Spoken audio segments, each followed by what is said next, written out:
Well, hello everybody, and welcome to Skyter live stream for the 28th of August. It's almost over, but we have new skies coming in. That's going to be great. Before we go further, I just want to welcome Daryl to the stream. Hello, Daryl. How are you? Well, Mark, I'm good. You? All right. Hello, everybody. So tonight we have a couple of tasks we want to do. This thing we're looking at right now, this is actually a dark nebula. Look at that. This is called the Dark Horse Nebula. It's located, if we look at our planetarium, all right, it's located right there, which is not telling you much, but as you zoom out, you can see where it is relative to the Milky Way here. And you see Sagittarius over here. In fact, there's the Archer. There's the Scorpion right there with Antares. All right. So we're actually right here. And as Daryl has said, the stars of summer are going away. But we still have things to look at in our summer sky. Primarily, things that are directly up overhead. Cygnus the Swan will remain in prime position for a number of weeks, and it'll be really nice to continue to image some of the things deep in the Cygnus Milky Way, because there's a lot going on up there. I will spring on you the composite, the mosaic that I did last night. I came in when I had a moment of clarity and did a mosaic that was actually pretty cool. And it was of a little area just in the Cygnus Milky Way near the Gamma Cygni Nebula. Gamma Cygni is Saturn. The star is Sadr. That's how it's spelled. And Saturn is the central star in the Northern Cross. It makes the center of the cross. Yep. And so right now, the reason we're doing this with the Dark Horse Nebula is just to finish letting it get dark. And that right there was my signal when I could actually hit the color correction and it goes to that coloring. It means that we're doing the right thing. We got the right light now. No more sunset light interfering with us. So that's good. Okay. Look at that. That looks pretty good, Daryl. Uh-huh. I guess I'm going to have to save this now. I was just doing a test, but I'm thinking I'm going to save it now. Dark This is will be very the dark. Dark Horse. Huh? I say the dark is very dark. Yeah, sure is. Alright, let's do this. The snazberries taste like snazberries. Exactly. Oh, snozberries. Snozberries taste like snozberries. Yeah. Why do I think that was Willy Wonka? Because it was Willy Wonka. That's what I thought. Okay.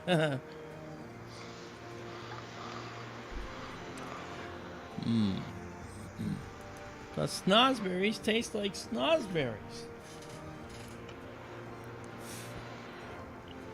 Now you see a horse in here, right? Are you asking me? Is this the head, and this is the front legs and the back legs? If you go back, I don't know if Stellarium will really show it well. Actually, you're looking at about the front half of the horse. That's okay, his. This is a big. Yeah, the Pipe Nebula makes the horse's back leg.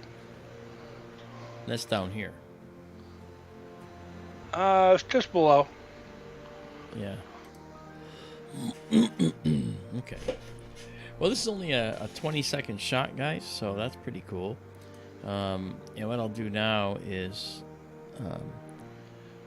since this is 22 stacked, I'm going to pause it, and I'll save it here. All right.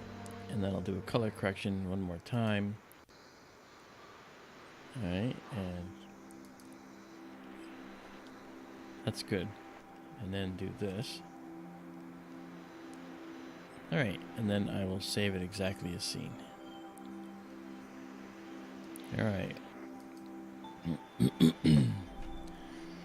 Alright, Daryl. Now I think we should head up to Cygnus and check out our other object we want to finish doing a mosaic of. I did a 9-image mosaic of this Milky Way location, and I probably could show it to you. I don't see why not. I should be able to show you. I'll have to look at it anyway. And then we'll move on. But I want to welcome you guys. Thank you for coming out. I see a bunch of people here that are... Some are new, some are not. And some are people that have come back after a bit of a hiatus. It's good to see you guys here. And we are going to look at a few things here in just a minute. I'm just going to get my composite up to show you what I did.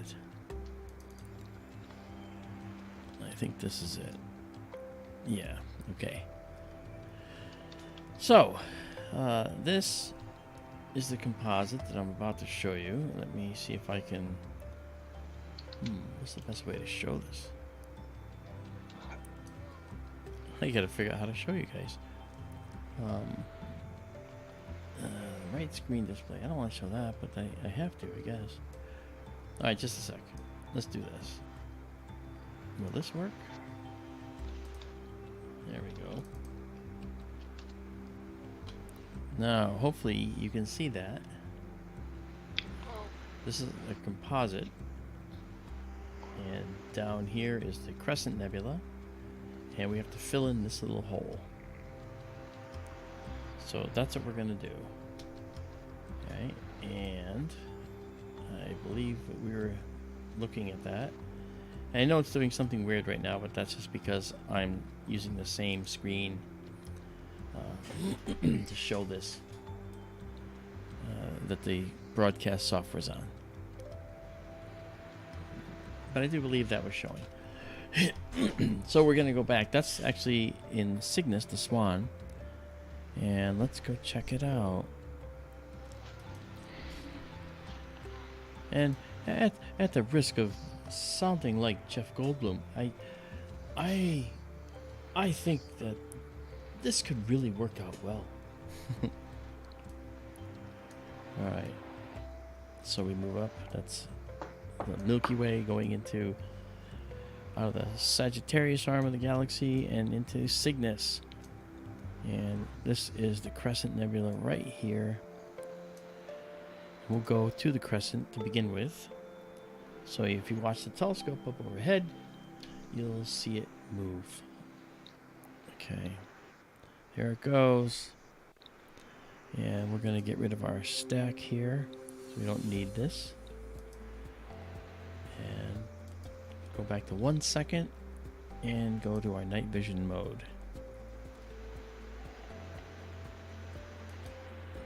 Okay, there we are. Alright, that's the star Satyr, the one we're talking about. And Satyr is going to be used to find the Crescent Nebula.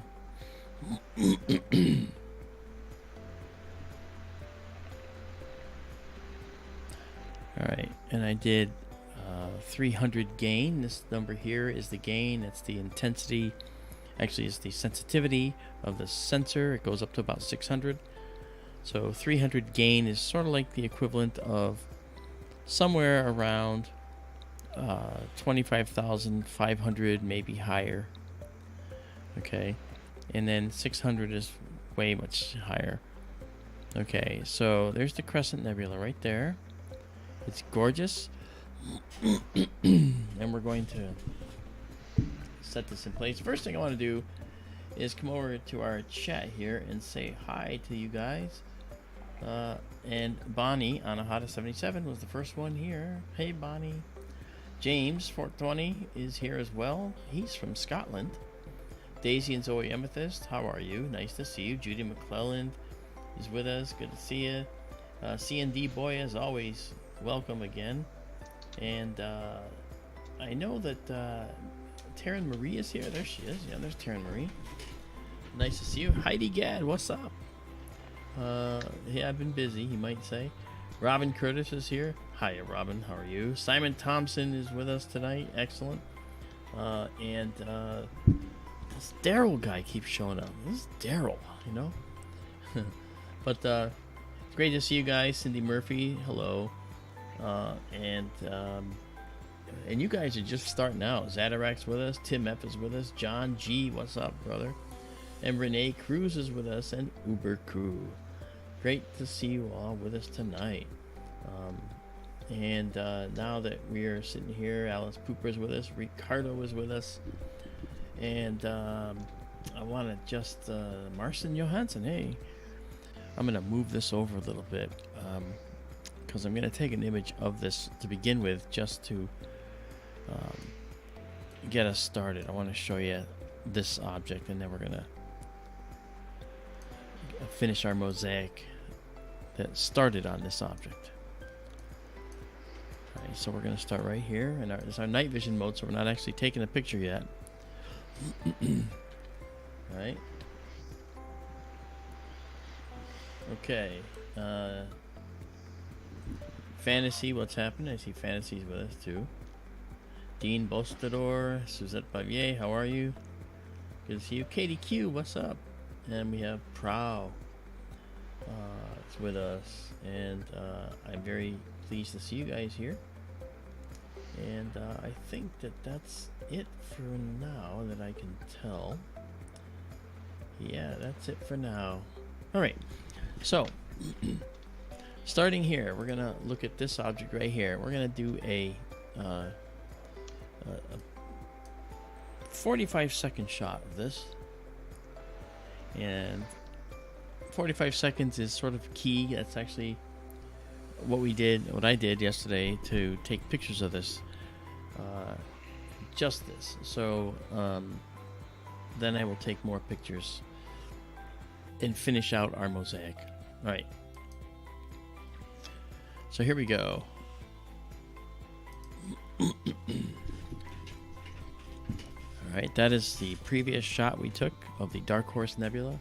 That is now saved up on the server, so you can enjoy that at your leisure. Take it down and play with it all you like. I'll try to post the server. Oh, I forgot to mention, thank you for mentioning that. Right over my head, skytourlive.com. That's the portal.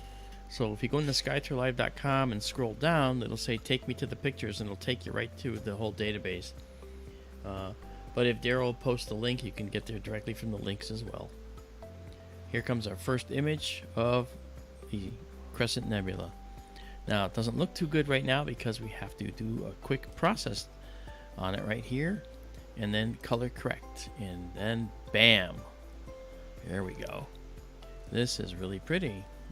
And we can also, this is our we're at 27% right now of the sensor. If we actually go to fit the sensor to the screen, this is what it looks like. I had made it a little small, but so this is the actual size of our sensor. Okay, it's 4 full moons across and 3 full moons tall, so it's pretty big. All right, and now if we can zoom in, and actually what it does is it allows us to zoom way in and see detail. Look at that. This is the one you said is a Wolf Rayet star, right? Absolutely, you're right. And this is the star right there. Great big, it's burning at a furious rate, and good supernova candidate down the road. It is. And the thing about Wolf Rayet stars, what sets them apart, is that this star blew off its outer layers. A star is like an onion skin, it has an outer envelope, and then it has a core, and then sometimes it has shells that are fusing around the core or in the core. And this star has blown off all of the outer envelope of hydrogen and oxygen and other periodic table elements that were either made with the star or created by the star. And but the core is still going here, and it's a certain point in time that is going to explode. It's going to really go into a huge supernova situation where the star's going to do a core collapse. The core is going to collapse and bam! And then in Cygnus, we'll have a supernova. It'll actually be really pretty. You may have heard us talk about so-called planetary nebulas on the show earlier tonight or other times. Planetary nebulas and Wolf Rayets like this may be kind of confusing. Planetary nebulas come from sun-like stars, and they just kind of gently puff off or slough off their outer shells. Wolf Rayet stars like this are great, big, very bright, very hot stars, and they are not gentle when they release their shells, and of course, ultimately they wind up as supernovas, where planetaries wind up as white dwarfs. I believe there is some crossover there sometimes, though, that there's like a certain kind of Wolf Rayet they class with planetary nebulas. Mark, is that correct? Yeah, I seem to remember reading that. Yeah, that's correct. There's some young research out there that indicates that maybe that can happen. Because if you notice, this nebula, as Daryl says, looks sort of like a planetary nebula. So it could be that we have confused them. When this gets to 6 stacked images, I'm stopping because we're going to move on and finish a mosaic that I was starting. And that'll be fairly quick because I only have about 4 shots to do. Alright, so when this goes, we'll just pause it. Okay. And there's our 6th shot. So I'll pause it now. And I'll change this name up here to call it the Gamma Cygni region again.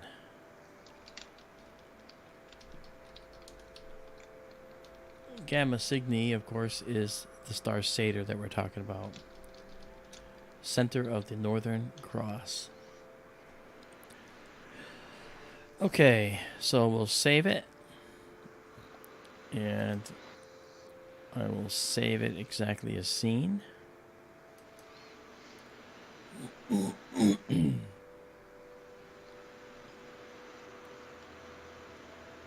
Okay.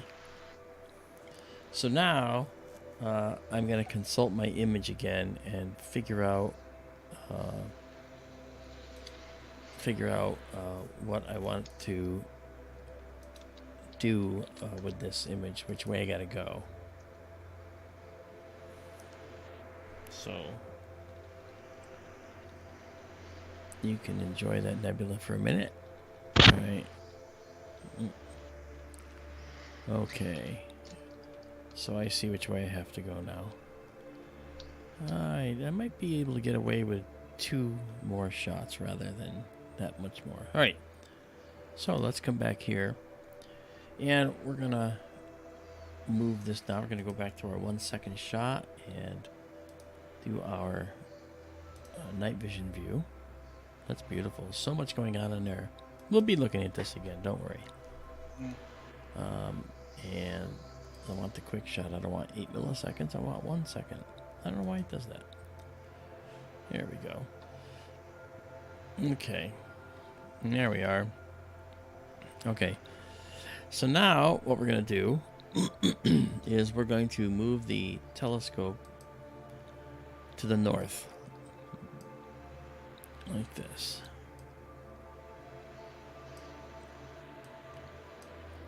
And I want to come back to here for a second.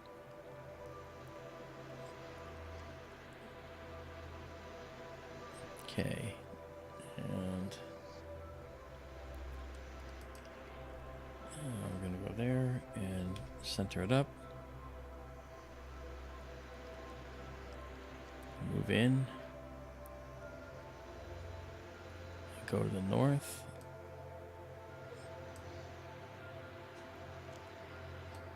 Like that. And I can see that we want to go just a little bit more. I can actually go a little bit more. So we're going to go north more a little bit.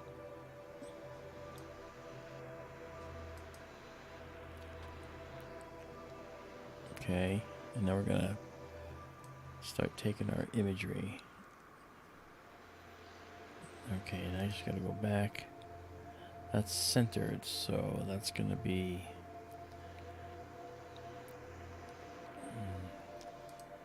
Okay. And now move it a little more. Gonna go to the... Is it the east or the west I want to go to here? I'll go to the east. I want that to be right about there. Okay. Okay, good. So from this position, this will finish out part of our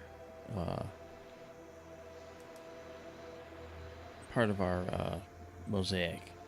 The only issue I have is I have to make sure that our coordinates are aligned, because this should be more centered up. So I'm going to move it a little more to the east. No, more to the west, actually. And then we'll start taking pictures again.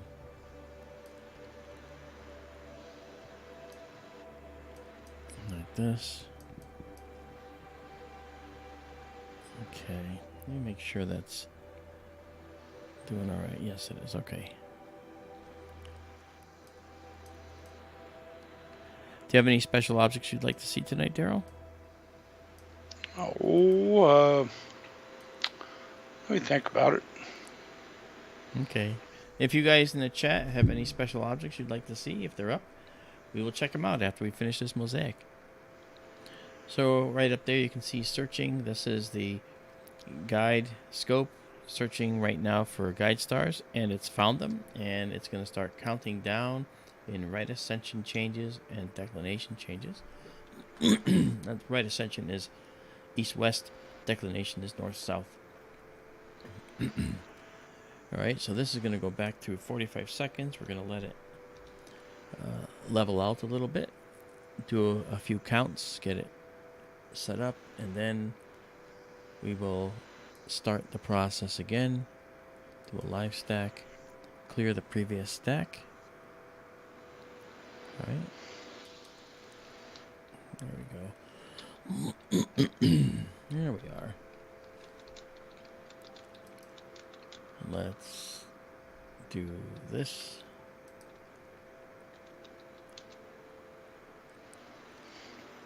Okay.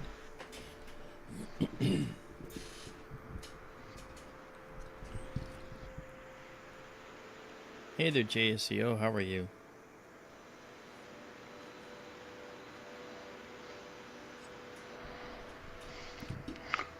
All right, here comes our next one, and you can see, you'll see just how much material is in this region. Look at that. Just so much here. Ooh-wee. I know. Mark, can you make JSCO 77 a mod?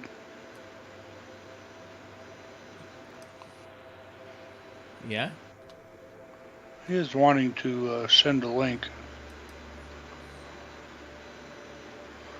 Well, I'll make him a mod because JSCO is actually very dedicated to us, so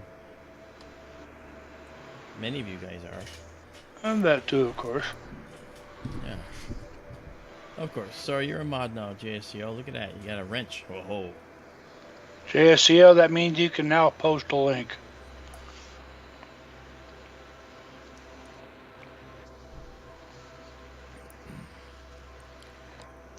Okay, so you can see this, and James commented on it.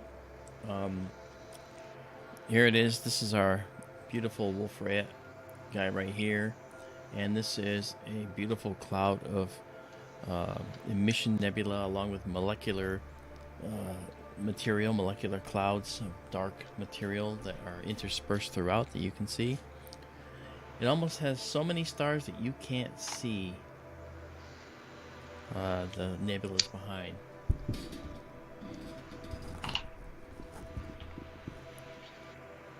I know about Kuberpedi. Actually, I know Kuberpedi very well. A friend of mine made a movie there with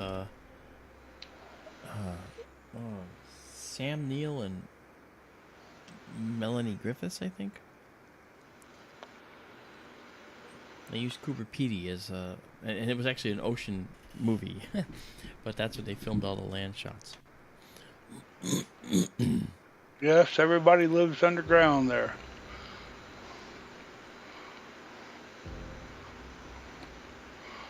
I've heard if they want to build a new bedroom, they just mine out the room and probably find enough opals to pay for it. I don't know what you've been listening to. Stuff I've heard through the years. Well, it's an opal mining area, and yeah. hotter than perdition there, and everybody lives underground.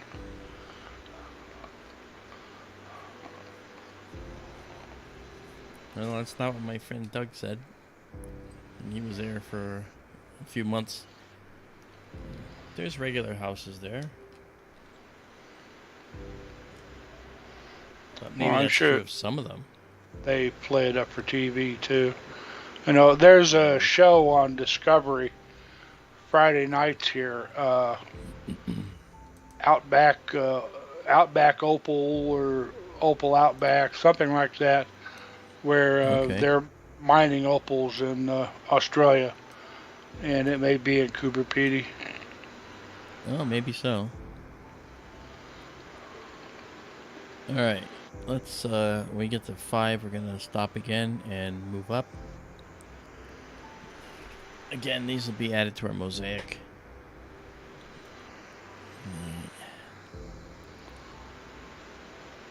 Because it's annoying to not have that complete. And 6.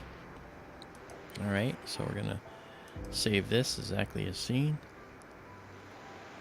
And you can see that the green bar across the top there shows that we saved the file. And now we'll save it. It saves it actually as a FITS file, which is a raw file that you then process if you want to. But then I saved it exactly as seen, so you see this. Okay. And now we're going to go up one more time. So we're going to come up here. Look how much stuff is there when you actually push it more. You see that? We can bring all that out. We can bring all that stuff out. All right.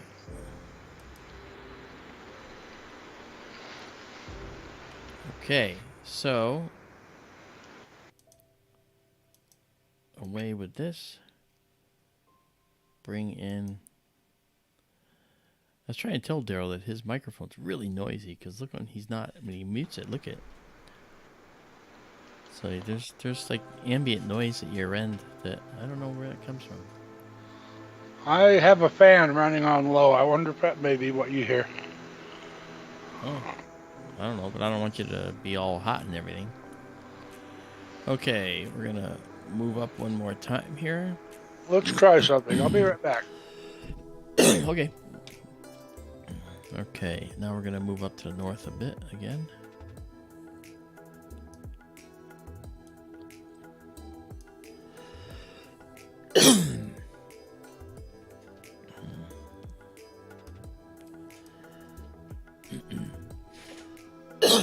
Sorry about my cough. I'm not sick, but I do have. Okay. What'd you do? Is that better? What'd you do? I turned the That's fan a little off. better. Oh well, then you're gonna not. That fan was noisy. I mean, I could hear the fan, so it is quieter. Okay. Maybe I should turn my fan on too, so we have the same noise. Okay, so now we're here, and in my mosaic, that would put us almost, I think, just about the right place. Maybe. Maybe not. Okay. I'm going to go up a little more. Okay, here we go. Give it a few weeks and it'll be heater noise instead of fan noise. Yeah, I guess so. And I've got one of those too. Because it gets chilly in here sometimes. Okay. That's where we're going to stop. And then we'll take these pictures. I know it shows up in Stellarium, right? You think that you're out of the nebula? That's just the extent of what they showed. There's more. So 45 seconds again. We got our lock. We'll let it stabilize.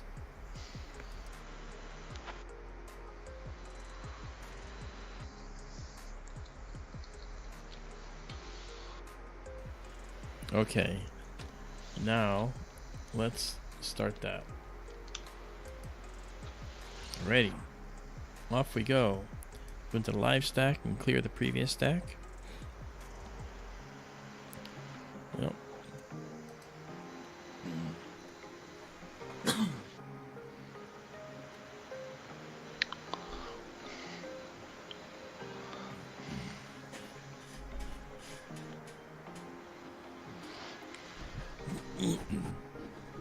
For heat, I have a small electric heater in my office here, but I have a wood stove up there in the house, and at the other end I have a pellet stove, and we have propane furnace.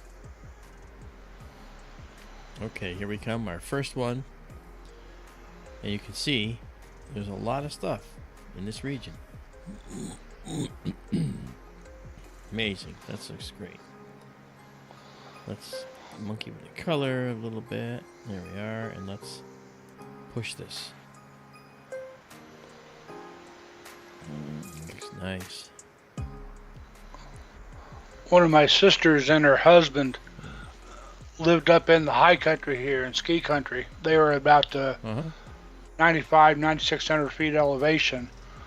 And they built a passive solar home in 1981, if I remember right, 41 years ago. That thing worked so well. They had to put in baseboard electric just to meet code when they got their building permit. They never used it until he busted his leg skiing one winter, and he couldn't go out to chop wood, so that was the only time they ever ran the baseboard heaters. But the passive solar was so effective. They did have a wood stove for backup, and at 9,600 feet elevation, it gets darn cold in the winter. I've seen it 40 below zero Fahrenheit up there, and their average wood use in a winter was 1/3 of a cord, while their neighbors are using like 5 or 8 cords a winter. And they were getting by with 1/3 of a cord. So why was that? Huh? The house was so well insulated? Yeah, it was so well insulated, and it just it's called a solar envelope house. It has a name, and I don't remember what it is now.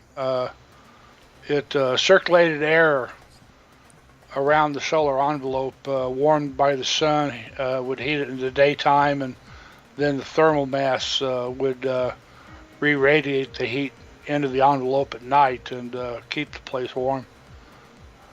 Okay. It's interesting because they're doing just the opposite out in the desert where the observatory is. Yeah. One guy, he built his house entirely out of old tires that he packed with dirt. Oh, yeah.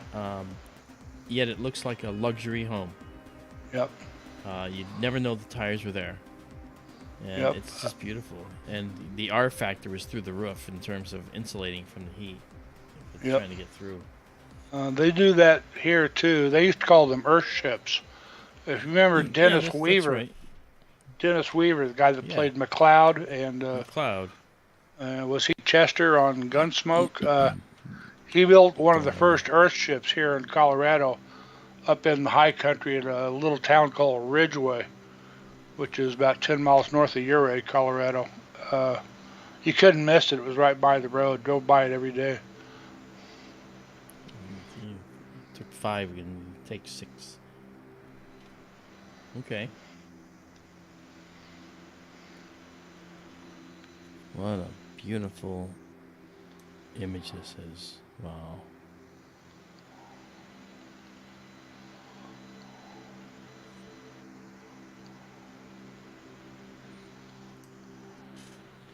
This is really nice.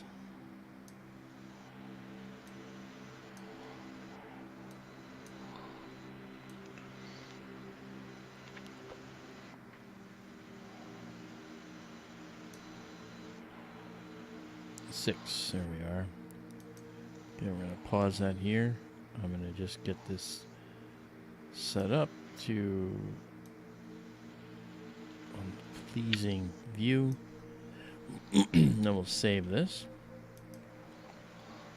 Seems like Cygnus has some really dark nebulosity. Now look at this. This is just really stunning. Okay. So we've just come up here now. And we're going to want to go over a little. So we're going to do that. I think I'm right in the middle of this, but I might be wrong. Okay. All right, let's see. Oh, that was the same dark spot, isn't it? I think so. Okay, so now I think we want to go. Is it to the west? No, to the east. What am I saying? So we want to go to the west now. I mean east, sorry.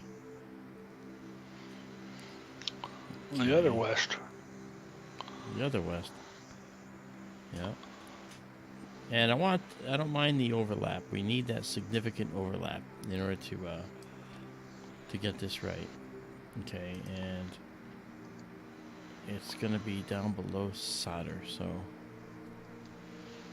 we want to actually bring this down. First things first. I save this, so now we will get rid of this. Go to our 1 second shot again. And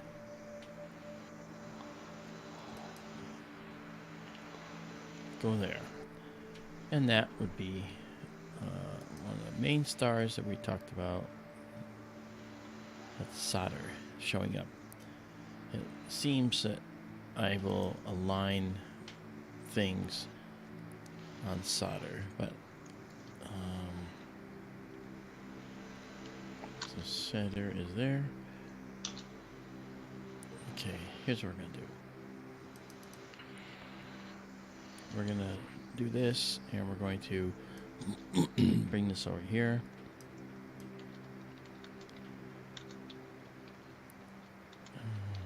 I'll show you why. Okay. Bring the telescope south. The other south. The reason I'm confused by that is because the telescope is flipped on its back, so directions are all reversed. So I could be forgiven. Okay.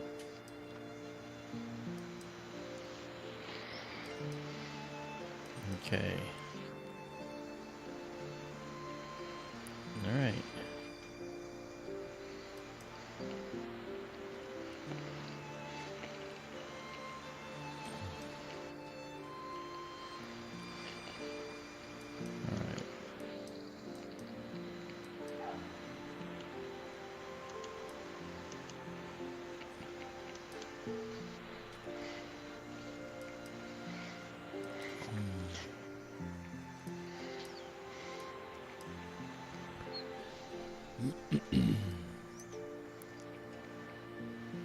center up solder here.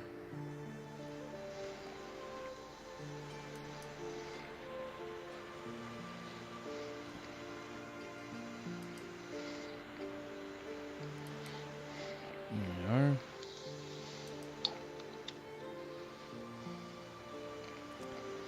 Okay, and now over here, you can see how far off it is.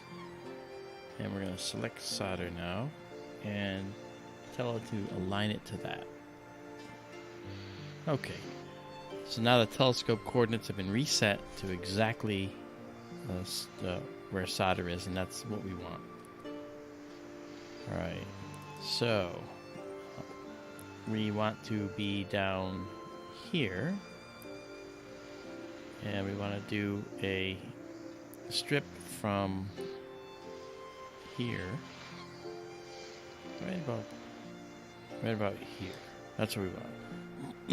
So I'm going to move the telescope to go into the middle of that location.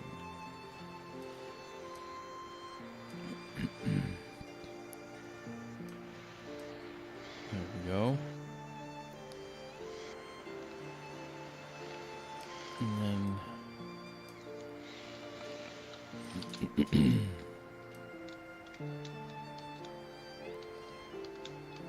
west into here.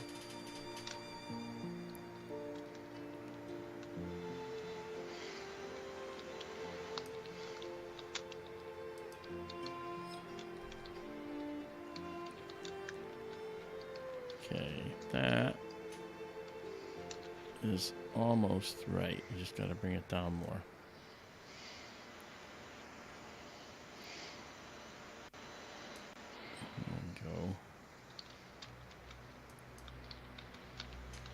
Alright, and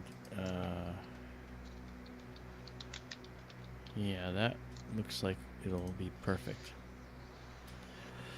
Okay, then we'll take our last set of photographs right here, and then we'll be done. We can start moving around and checking out other things.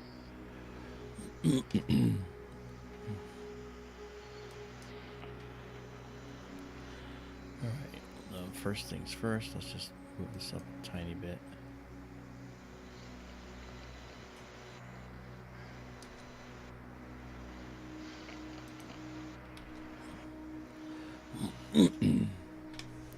So any ideas what you might want to see?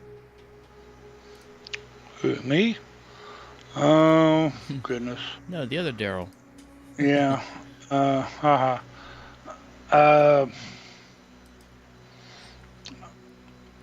Maybe just head south back towards Sagittarius before it's gone.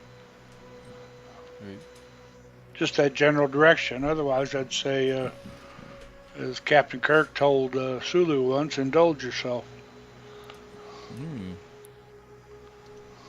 No, just giving you the option. Alright, so let's do 45 seconds now. We got our guiding. See our guide star going up there. Remember, guys, if you want to see all this stuff, just head out to skytourlive.com or skytourlive.org, either one, and scroll down, and you can go to the database with one click, and then drill into our file folders for the date, and then you can check out all these objects that I've been taking pictures of and saving exactly as seen, and you can see the raw data as well. And then if you want to scroll down one more section, you can actually get photographic prints that are really more highly processed, using our special techniques to remove noise and do all kinds of other additional really cool things. Alright, we're gonna get rid of this. Oh, look at that. Wow. That's nice. Beautiful. Look at this. Look at this. Look at this beautiful dark little knot. Oh, this is nice. This was a missing piece. That's in this black thing here. I missed the black bar. It was censored.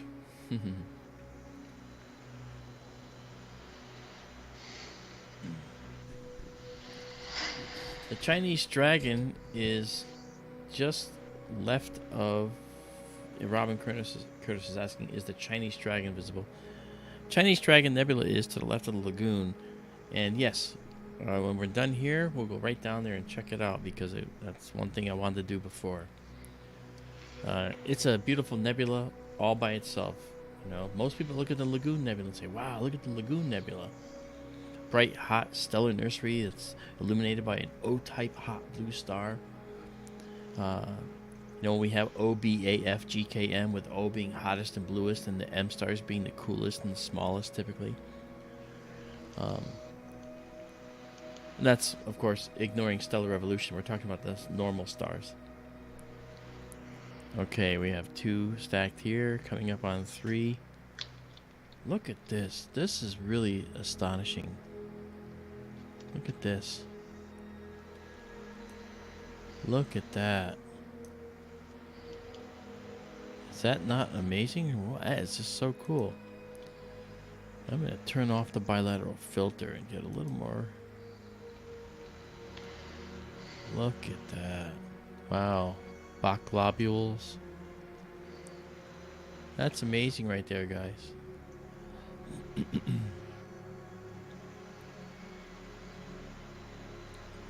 When I process, I actually remove the stars and I work only on the nebula, and then the stars are added as a layer on top of the nebula.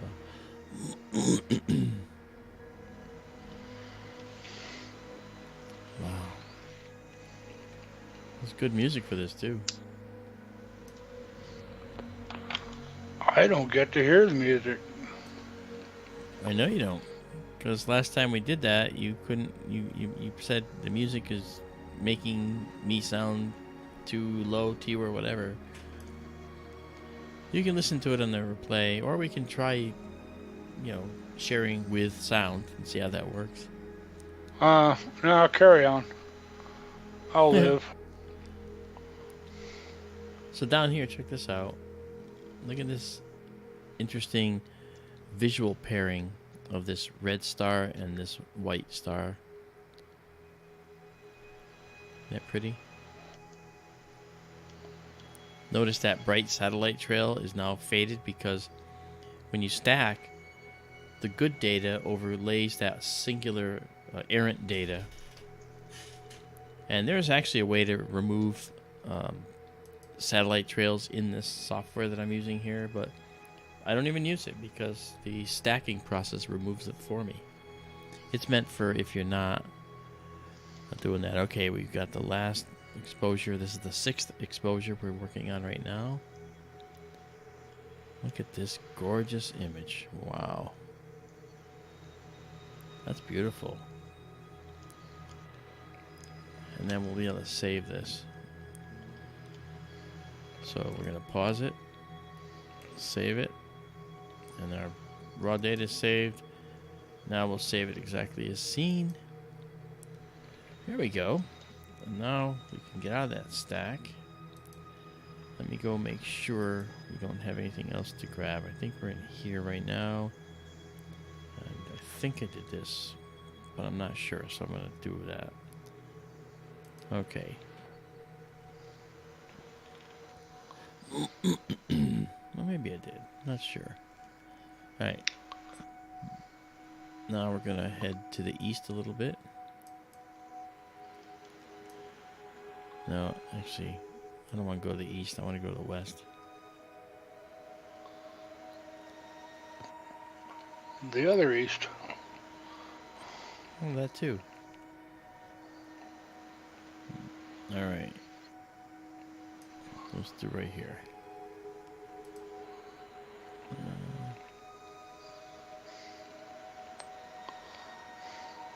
Okay, I think I've got this covered now. So this will be the last set of exposures we got to do. So we will go here. Yeah, we should be good.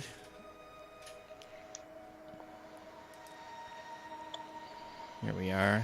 Got some nebula there. Good. Okay. And after this, we will head down south. So 45 seconds. Move. Add the temperature compensation now for the focuser.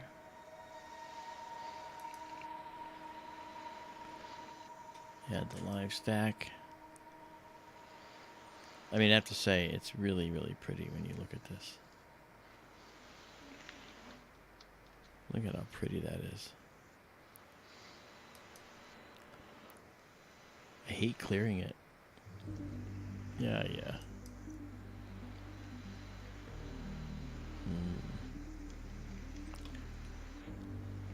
Make sure you give thumbs up, guys. And if you haven't subscribed, please do so. Uberku says, hey Mark, what would be your favorite space-themed song? That's a really good question. It depends what I'm doing with the song. If I'm actually listening as a background, or if I just want to get into it. That's a good question. I have to think about that. Nothing with movies or anything like that, but I do like big cinematic scores, like this song right here.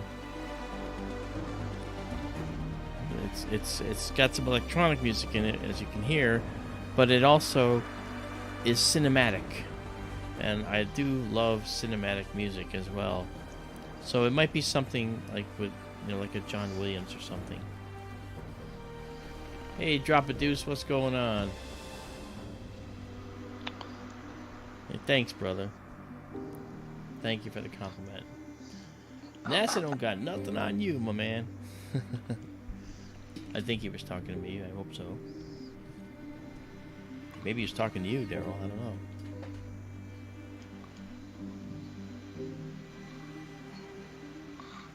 Oh, I suspect he was talking to you. I mean, this is just beautiful. I've never been able to see such beauty in the past, Okay, we did 3 shots. Let me just pull this over here and let's make this big. All right, there we go. Ah, there we are. Wow. This is live, guys. Live astronomy right in front of you. You're seeing this as it is right now in the sky. And I hope hopefully that makes it worth coming back for. I really hope so.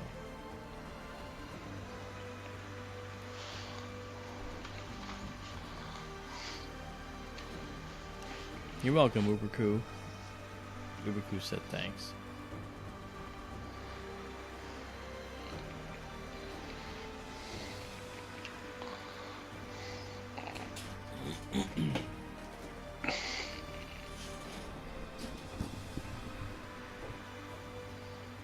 Look at this beautiful little dark nebula here. Uh-huh. Let's zoom in on that, shall we? We're not even at 100% on our sensor, because our sensor can go even more. Here's 100%. We have so much more on either side, but that's how much is this. That's how big the sensor is. It's huge, isn't it? It's just huge. Wow. We can keep going too. But then you start to see the noise. But hey, that's 400%. And the guiding is very tight tonight, especially when we're looking straight up. It's very, very tight. Yeah. Meaning it's good. Okay, so now let's bring back the telescope here. Push that over. Right, and let's go up to our stack. We've got 6. We're gonna pause now, and we'll save this just like that. And save it exactly as seen, because it's just beautiful. Okay, and now we'll head over and check out down in Sagittarius, by request, the Chinese Dragon Nebula. All right, let's go into our night vision mode here. Chinese dragon. You got it. Oh, is that nebulosity to the east of the lagoon? Yes, it is. Okay. As requested by Robin Curtis. Okay, so let's do this.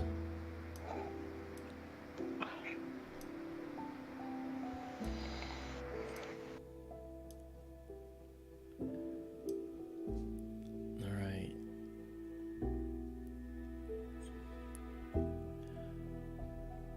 Yeah, Daryl's still got that noise at his end. I'm not sure what that's from. Okay. And there's the lagoon. We're going to go to the lagoon, and then from there we'll move over to the Chinese dragon. So off we go. Bam! Here we go. Watch the telescope there overhead. There's the telescope looking at it coming down. It's going to head for a star. Might go to Nash. Sagittarius. As a, these are it finds waypoint stars first, okay, and that's what it's going to do is find a waypoint star. Yeah, Al Nasl. That's also known as Nash, isn't it? I just know it as Al Nasl. Okay. That's the tip of the arrow in the bow. Yeah. Of the archer. Yeah. Yep. Tip of the teapot too. Yep. Tip of the spout of the teapot. And look where we are. Just here, the night vision mode is showing us all this dark nebula in this region. Now let us go forward.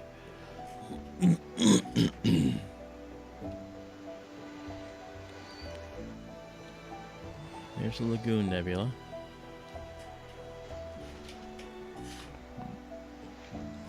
And we're gonna head eastward now.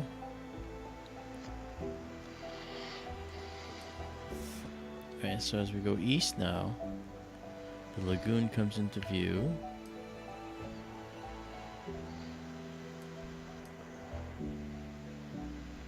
There we go.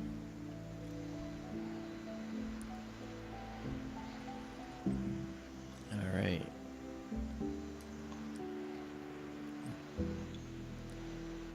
Okay.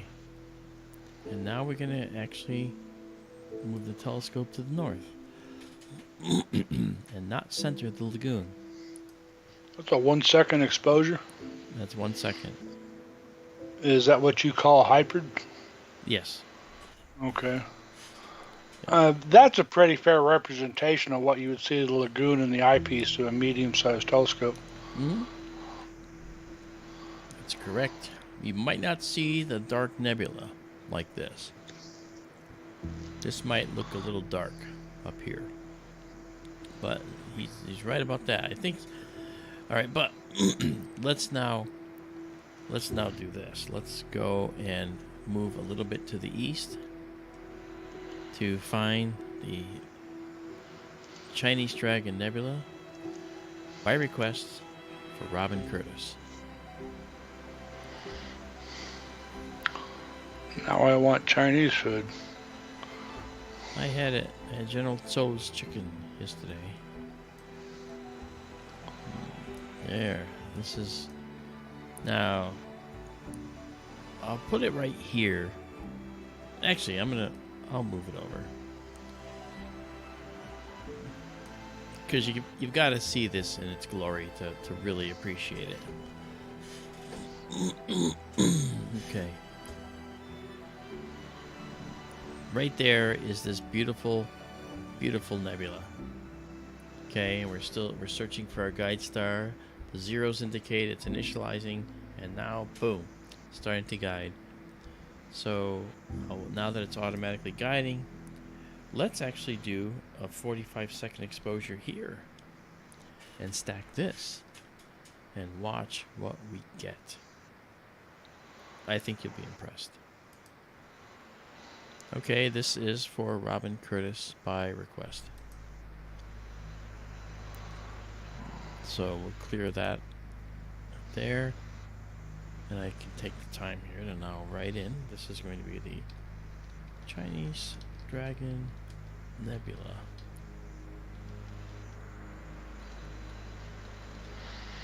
Okay. You will not be disappointed. Thank you for putting the link up there, Daryl. Sure. I just saw you did that. Izabela must be cutting some Z's tonight. I think so. I think if she was up till... She was there during the show tonight. That must have been like 3 o'clock in the morning for her by the time the show ended. Yeah. I'm going to can this one because I didn't wait long enough for the guiding to stabilize. And so you got a satellite too. I did. That'll be gone now too.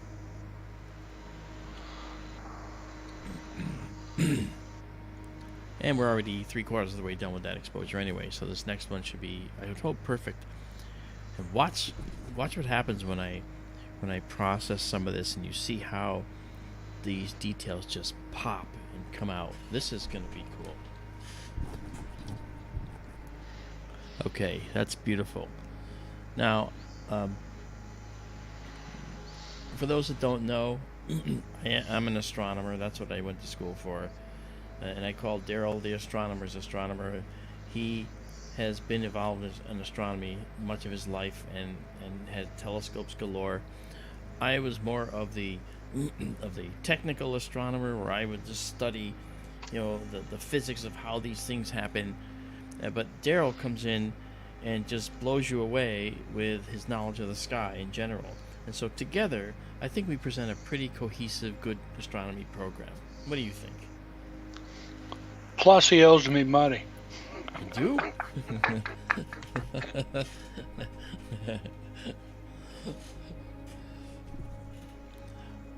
Okay, so we'll skip that. No, he is kidding about that. All right. Now we're gonna just color correct here, and that makes things a little bit more red because that's proper. But now we're gonna slide our curves over. You see this curve? This is the dark curve, and this is the mid-range. Watch what happens when we actually bring this into the proper arrangement. Look at that. Wow. So this is the Chinese Dragon Nebula, and what I want you to notice about the Chinese Dragon is this curly Q right here. This curly Q of dark nebula goes all the way up there. I believe that is the Chinese Dragon. Okay, and we'll zoom in on that. Oh heck, why not just we can just make lots of just pull this out here. Okay, because I want to show it. Wow. It's like the whole thing plus the lagoon is wreathed in dark nebulosity. It sure is. See a dark band going much of the way around it. Yeah, right here. Yep. All right, so I know you probably shot it before, but you'd make a nice composition if you parked the Chinese Dragon in the upper left and the lagoon in the lower right. Catch both in the field. Yeah, I've done that, but I think the Chinese Dragon stands alone. Look at this. Look at this right here. Look at this beautiful ring of reflection nebula that's up there. That's just beautiful.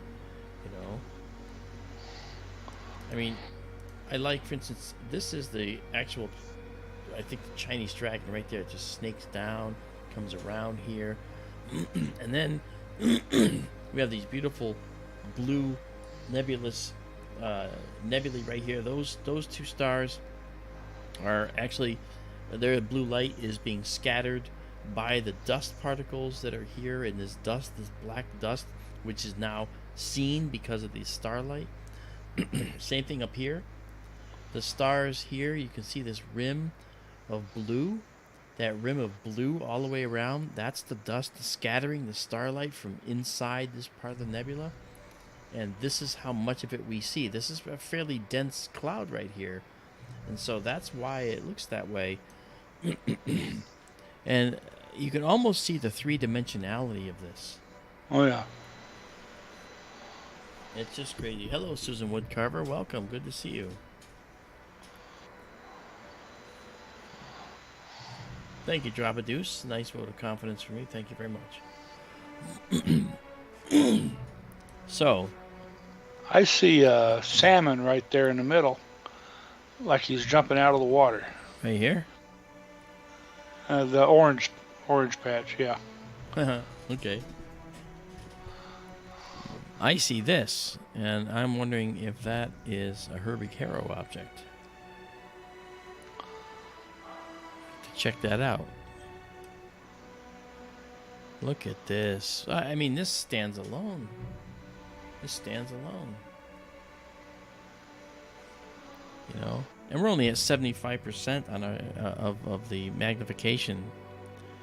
Right? If we actually zoom out more here, you can see the lagoon here. And here's why I don't put the lagoon in, because if you notice where I put it, just to the right here is the brightest section of the lagoon. Yeah. And when you take a picture, this is all blown out. Yep. So the best thing, this composition is going to be just this, and I'm going to actually cut that out and just make this all about showcasing Robin Curtis's Chinese Dragon Nebula. Well, centering it is always nice.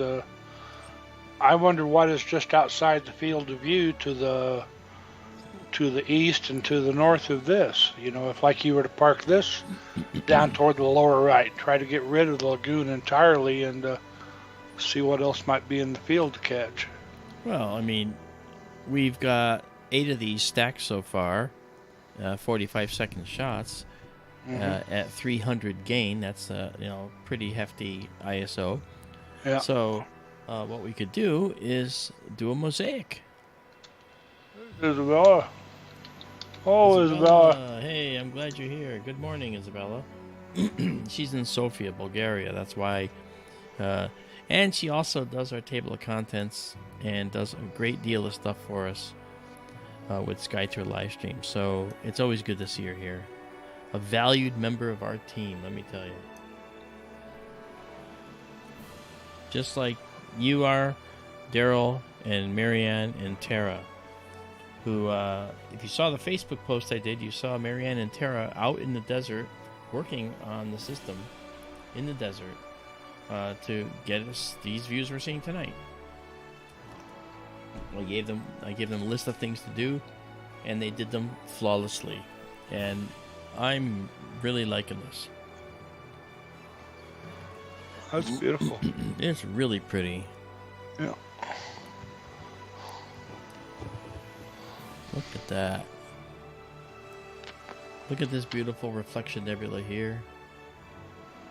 What you're getting out of this, guys, is that then throughout the universe, throughout all of these areas in the Milky Way, we've got dark nebula, we have beautiful emission nebulae, okay?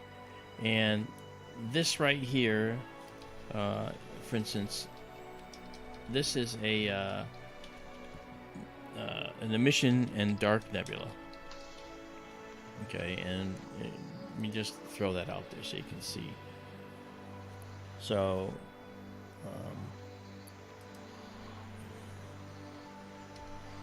there.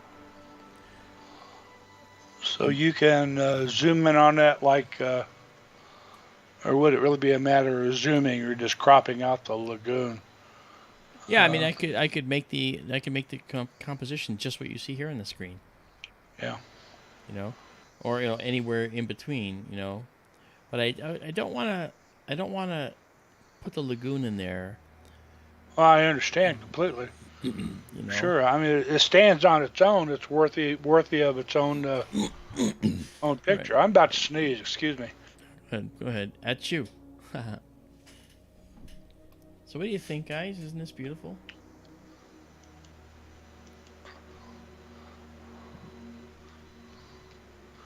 Here I sit all broken-hearted. Paid a dime. Didn't sneeze yet. It'll paid sneak a dime up and only sneezed. Yeah. Yeah. Cindy Murphy says very beautiful. Susan Woodcarver says gorgeous.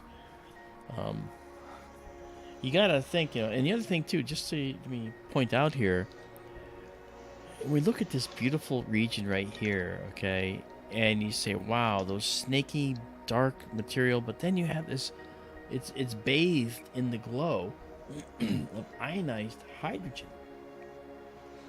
And this ionized hydrogen is hot. It's got to be raised to very, very high temperatures to ionize a hydrogen atom. And when it does, this dark nebula is going to be in the middle of that. So it's probably got hydrogen gas all throughout it. And so this region, even though it's dark nebula, is probably not hospitable to life. This region over here might be. This little bay right here could be. But, stars, ultraviolet, can reach quite far. There might be stars in here that are throwing off copious amounts of ultraviolet radiation. But Yep. it turns out that most of these areas, okay, most of these areas in space that we're looking at like this are areas where, and I'll remove this for now because we know what it is now, the Chinese Dragon Nebula. Most of these areas like this in space, especially the nurseries, okay, these nurseries indicate an area where stars are being born. It's going to be hot, energetic areas, and over time is when they'll cool off. And when they cool off, that's when they will be able to have planets that might sustain life. In other words, hold an atmosphere. Rascally Rabbit, how are you doing? The Rascally Rabbit says, I cleaned ionized hydrogen out of the bathroom today. That's funny. Hey, Cosmic Ray, I think I forgot to say hi to you, man. A large Sagittarius star cloud is above this, and maybe we can do that. But it's going to be more than our image can show, because it's going to be stars, stars, stars throughout the whole image. Okay, we've done 15 of these, and look how beautiful this looks. I mean, this is... Oh, I'm telling you. We can try another enhancement. Let me try the bilateral filter again. And now if I come back out of here and zoom in, let's see what that looks like. Okay, it looks a little fuzzy, so I'm going to get rid of the bilateral filter.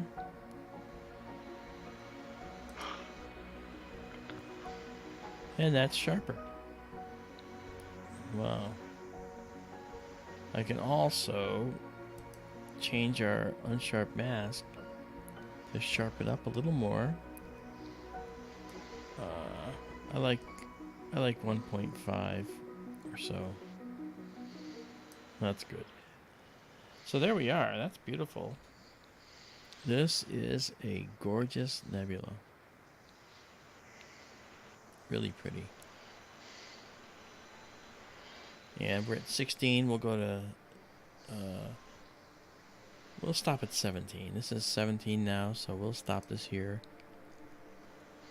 I will pause it. And I have Chinese Dragon Nebula up there. And we'll save it. Okay. And let's go back and see if we can pull out any more data that might be worth a save. Mark, excuse me a moment, please. Of course. Okay. That's pretty bright. We'll leave it right about there. How about if we bring this dark level down? Oh, see how rich it gets? The very, very rich colors. So we'll leave it there. Let's see how that looks. Wow. Again, here's the Chinese Dragon, I think, in the nebula right there. That's just beautiful.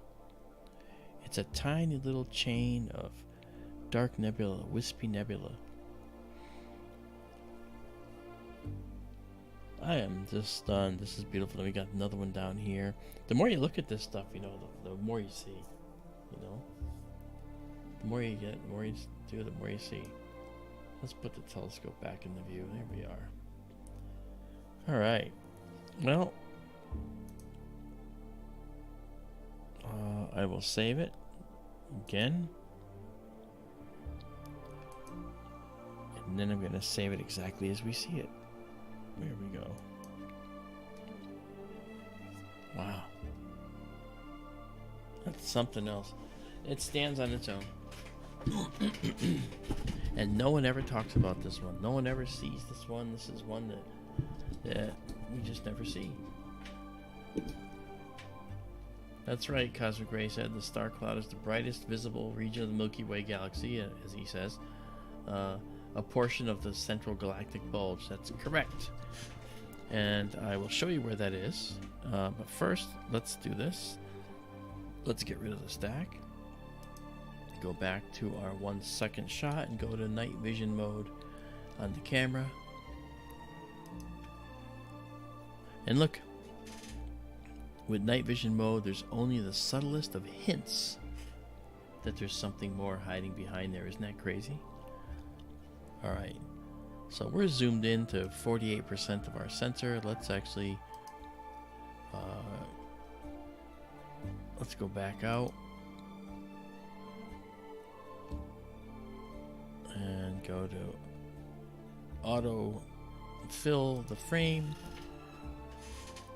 And there we go. Okay, now just for ha-has, I'm going to just zip us to the west a little bit and show you the lagoon, because we have talked about the lagoon and it's really neat to see it. That's the Trifid Nebula right there. Look at that. That one's a beauty as well. But we'll go up, we'll do that. And I know that Cosmic wants the Sagittarius star cloud, so we'll do that as well. So let's go west, young man. Oh, we got a satellite. Okay. That'll work for that. And now we're going to set it to a 45-second exposure here as well. And I'm leaving this showing because I want you to see what's out here as well. Okay. So 45-second exposure. Okay. And off you go. We just shot this beautiful nebula here. And we're going to clear this stack. It's not gone. It's up on our server. If you go to skytourlive.com to that portal, okay, that portal will take you to our website and you can actually go right down and go right to the database right now and go see all of these. Okay. I'm still here. I'm just trapped behind these letters. I'm down here. Okay, there we go. Thank you. Okay, so here's a 45-second of the lagoon. Ready for this? Ba-boom. Check this out. Hey, Daryl. Welcome back. Thank you.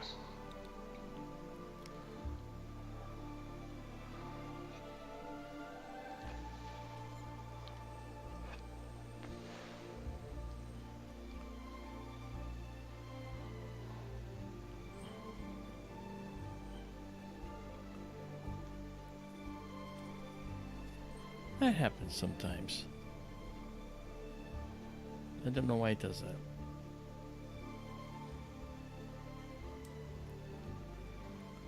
What's that? The image. I want the image to come in and it doesn't come in. I expected the image to come in. That's alright. I've had that happen before. So let's see what happens here. I think we're good here.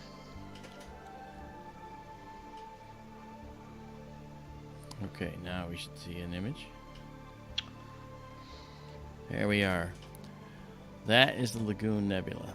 That is the Chinese dragon. And right out of view up there is the Trifid Nebula, right up there. This is a very, very active region of the universe.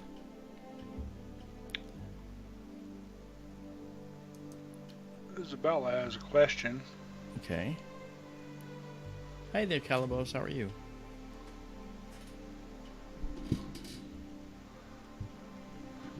I hope to be watching it. In fact, I was going to try to go to bed a little early tonight so I can, because it takes off at 6:30 in the morning my time. I'm going to watch it from my phone while probably half asleep. Isabela's question is, the colliding neutron stars are so rare. How is it possible that all these elements arrive so far, in other words, how they get to us? If they happen all over the universe, but how could they get here? It's a problem of human perspective, Izabela. Colliding neutron stars that occur at some other point in the galaxy, you might not think have time to seed the rest of the galaxy, but they do, and its reason is, okay, we've gone almost 20 times around our galaxy since we've existed. All right, and undoubtedly that number is probably not exactly correct, because as a nebula before planets even started, we probably were circulating around the galaxy at that point as well, and that had plenty of time to mix elements in from the neutron stars that have merged. A lot of the gold and so forth came from that. That's why gold is so rare, But it's very interesting how that all works, I think. Yeah. You could say it's just it's a big galaxy and a big universe, and we have plenty of time. That's right. The universe has time of plenty. Yeah. And recent thought about where elements come from has changed somewhat recently with the advent of the LIGO and the Virgo detectors and gravitational waves and all that stuff. Once upon a time, I think back in the days of Carl Sagan's Cosmos, they just would have said all the heavier elements came out of heavy stars, the supernovas. Yeah, that's true. And now they have a new toy to play with, and neutron stars. It's fashionable for, they figured out the physics, whatever, that it comes out of colliding neutron stars. Yeah, merging neutron stars. There's a great periodic table that I often float on our radio show to show where colliding neutron stars and other materials come from. I'm sorry, not colliding neutrons, gold and so forth. So I will have to search that out and find it so I can show you guys, because it's really neat. I have it in my StreamYard account, but I don't have it here. Yeah. All right. Okay. I had it up earlier tonight. I did, multiple times. Okay, we're going to do 6 stacked here, and that's all because I want to get to the other things. So we'll pause this, and this is labeled Lagoon Nebula. And you can see the Chinese dragon. It sort of puts it into context. All right, I'm not going to do a mosaic of it tonight, but I could, but they would be off a little bit. All right, so we'll save it, and then we'll save it exactly as seen. All right, and I still want to get to cosmic rays. Cosmic ray wants to see the Sagittarius star cloud, but I also want to show not only the Sagittarius star cloud, I want to show the Trifid Nebula too, and they're getting low, so I want to be able to image that first, and then we will come back and image the Sagittarius star cloud, which is higher in the sky. Alright, there we go. Night vision mode. And that area right there in the middle, that's the area where there's a bright O star that powers this entire nebula. Right in there. And as you can see, even the 1 second exposure is too long. You know, I actually need to shorten it. I need to bring this exposure down. Now you can see that little hourglass shape right there. And right behind there, right in there, is a very hot O star that's powering and making this entire nebula glow. So that's pretty cool. Alright. So we're going to back out here. And again, this is live mode, so we're seeing it as it's happening. Alright, and now we're going to head up north.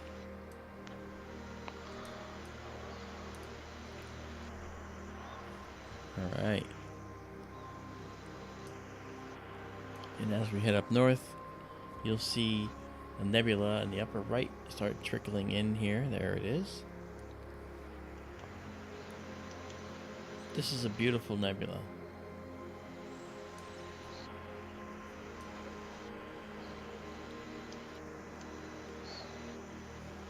It's called the Trifid Nebula.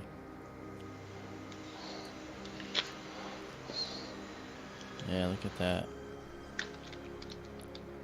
Alright. And what's nice about this nebula is that we can... I'm going to actually... we'll do a 50-second exposure on this. And I'll wait for it to stabilize. Hey, Calabos, thanks for coming in, man. I look forward to talking to you. Yeah. Enjoy your work at SpaceX. We'll talk soon, man. Okay, now we'll take that picture. Get out of this. And start our live stack. That's a beautiful nebula. So we're now up to the upper right here. Okay. You know, I've said this before, there's really no one doing this. This just is not being done. This is all new ground. You're doing it. I know, I'm saying it, but, the deep sky has been elusive. But what we've done is put together a system that runs 25 times faster than a normal system typically does. And it brings these things into the range of a 20-second exposure, 30-second, 40-second, 50-second. We don't have to do 10-minute exposures of an hour-long exposures, Let's see if our stars are stable here. Oh, they are. Okay. Okay, this is good. So we're going to leave this right there. Right? And we will live stack this. Okay. So when the next one comes in, we'll be able to live stack it.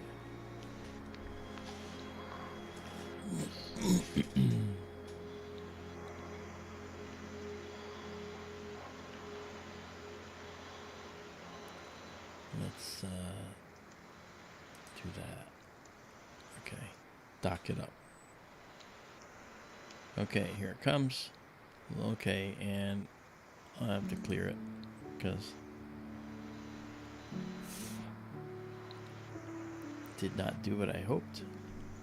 The guiding wasn't perfect. It's fine.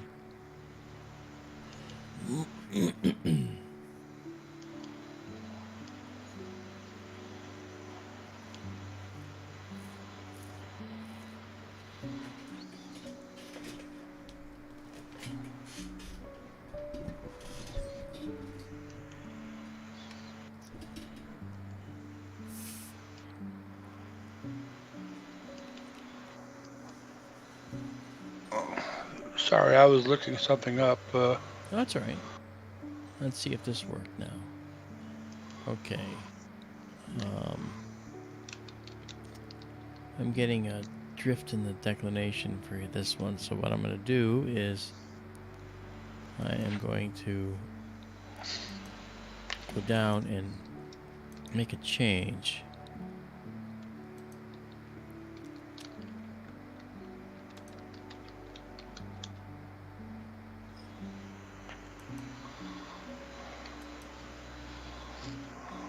And clear it again. Unfortunately, it's almost done, so we're gonna have one more that's messed up. Cosmic Ray asks, why no dark/light frames necessary? Well, that one's gonna work better.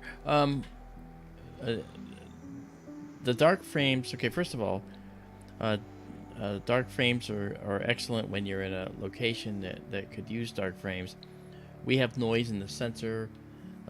Dark frames can help average some of that noise out. We're not using bias either. We are using flat frames, however, and you don't see them because they're down here, right there. I have actually got a flat frame in a master that I created, and I'm using here. All right, so we got that. So we're not using darks though, because we don't really need them. As you saw, you don't need dark frames for this. I mean, and plus the thing about this particular, that's much better. The thing about this particular system is that it doesn't have a whole lot of noise. We're at 300 gain. That's pretty noisy generally. But if you see this noise here, you see this mottled look. I can zoom right in, and you can see it. See how that looks like it's noisy in there? There's different colors and all that. Well, watch what happens now as this finishes out over there. All right, when that is stacked on top of this, watch how these dark lanes will now show up clearer. Right, because we're gonna average out some of that noise. Ready? Okay, 3, 2, 1, 0. Now watch. Boom. See that? So now some of this noise has been averaged out. All right. So when we back out, okay, we actually see that.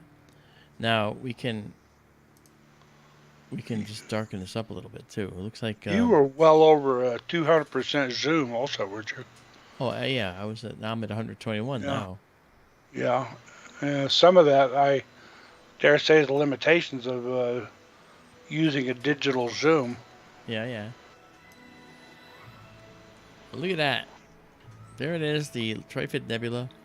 I may have to go through a focus routine again too. Looks like I might have to do that. Blue looks very bright tonight, especially above the Trifid. Yeah, looks nice.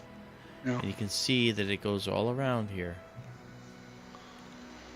You know, in three dimensions, the Trifid might look like this, with a gigantic blue reflection nebula and a patch of emission nebula kind of buried in the front end of it. So there's a lot going on here. I'm gonna say that red is like a ball up front of emission nebula, and this blue is sort of behind it. And I think that's pretty cool.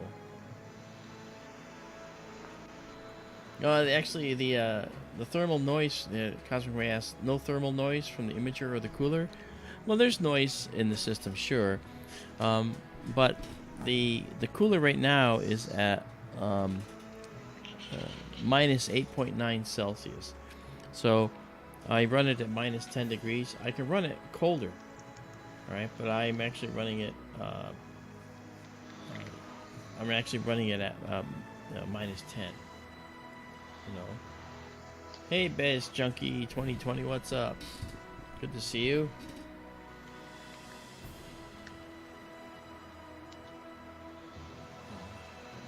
Okay, he says, what up, Arcadero and everyone? Been watching during edit of a video. Love what you do, Mark. Seen Orion constellation when I woke up at 5 this morning. Yeah, it's on its way up, isn't it? It's on its way up, Bass Junkie. Is it bass or bass? I'm not sure. It's either a musician saying it's bass junkie, like he's a bass player, or a bass fisherman. Can't Okay, this image is actually pretty, but it's got some issues with the star trails. So I'm gonna go and do a 45-second shot, redo this, and clear it, and let's see what we get.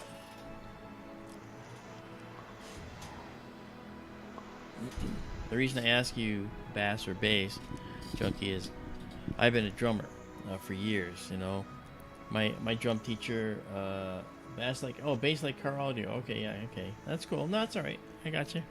Oh, one of those guys. But I'm a musician too, and I play guitar and the drums and the piano. Not very well on the piano, but I actually my drum teacher was Chris Wink, who was the founder of Blue Man Group. So I learned about really cool stuff. I had him before he was in Blue Man, before Blue Man ever started. Yeah, this is I think I'm gonna be changing my rates here.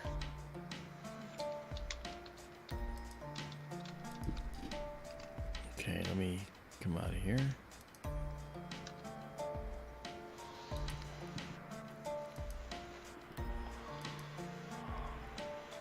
I think I'm overdoing the rates. So we're going to do, let's say, 18. Wait a minute. Come out of there. Declination rate. Yeah, that's what I wanted. So we're going to say 18. Alright. And then we'll clear this. And see if that helps. I'm just tuning the guider. Lambda Theta Psi. Anyone seen the carvings at Göbekli Tepe? I have not seen them personally. We've talked about them before. Yes, we have. Yeah. And this gets into the whole Abu Huraira and Telamon thing, and the Younger Dryas extinction and explosions, and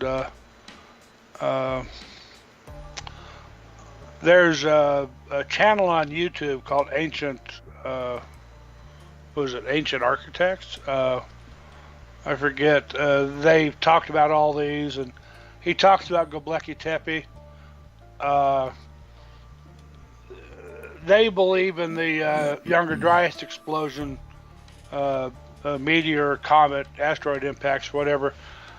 And this guy claimed that it was either Ancient Architects or another similar channel, claimed that the carvings at Göbekli Tepe are a representation of the sky when the impacts happened.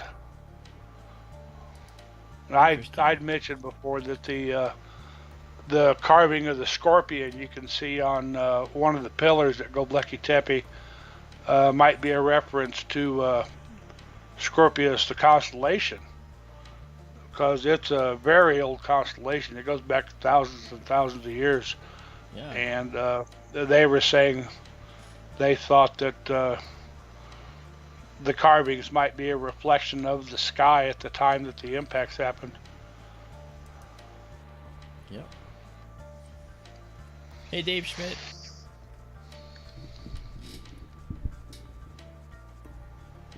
Base Chunky, I see your comments about you were James 73, and I remember you playing Family Feud. I remember that. Excellent. Well, it's good to have you back, brother.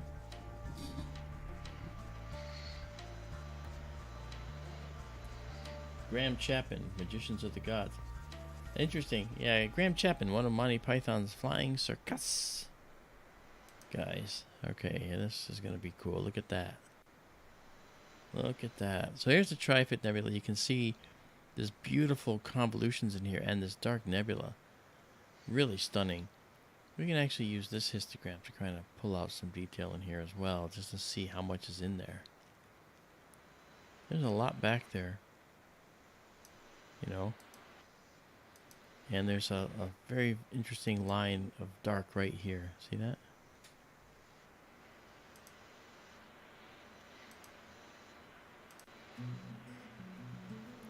Wow.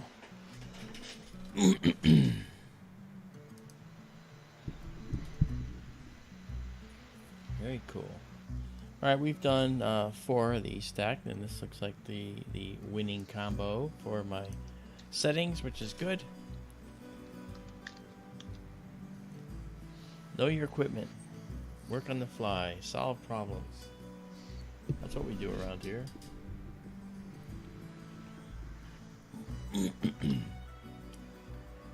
Uh-oh. Dave Schmidt's got serious lag. And James Dugan is here. You know, David Schmidt's over in Thailand. James Dugan's down in Australia. So, I think it's kind of cool that you guys make your way here just to see the night sky. I love it. It's really good to see you guys. All right.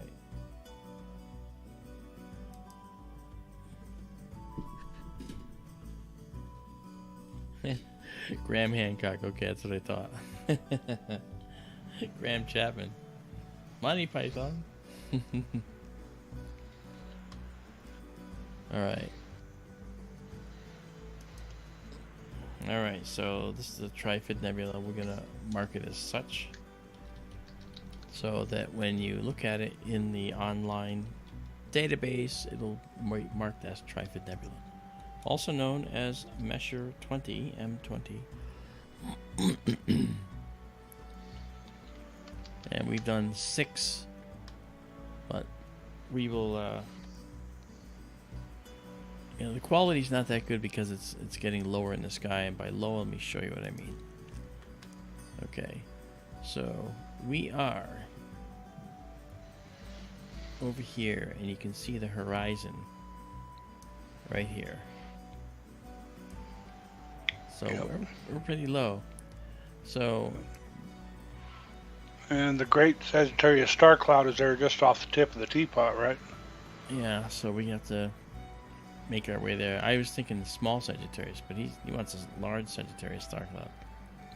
Yeah. All right, so we can go do that. Let's just go do that and see what we can get. Think you'll clear the wall of the observatory? I'm gonna find out. All right, so I'll wait for this one to come in. That'll give us 8.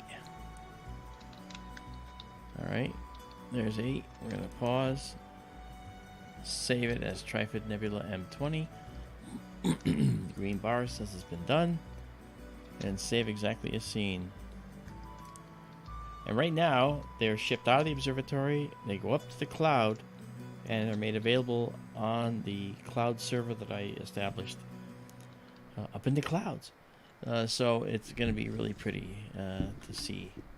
All right, so we'll get rid of this and go back to our 1 second exposure. On night vision mode. All right, and let's go back down and go to our auto mode here. No yawning, Daryl. Sorry. I'm kidding, of course. You can yawn. Okay. So let's Renee Cruz has a question. okay. How come we don't see shooting stars, comets, meteors, asteroids, and planets colliding and moving about in interstellar outer space? Is this just a picture or video in the telescope? We have looked at asteroids before. In Vesta. fact, that was one of the things I thought earlier tonight during the show, was we should take a look at Vesta tonight. It's right over there in Aquarius. We occasionally catch meteors. We looked at a comet, if not tonight, but the last stream we did, we looked at Comet K2 Pan-STARRS. Yep. Shooting stars is completely a roll of the dice. You know, they may land in the field, they may not. This is a fairly wide field telescope, but still, you got to get lucky to get one in the field. Yeah. Yeah, we are above the wall. Okay. All right. So we're going to be looking toward Baades' window.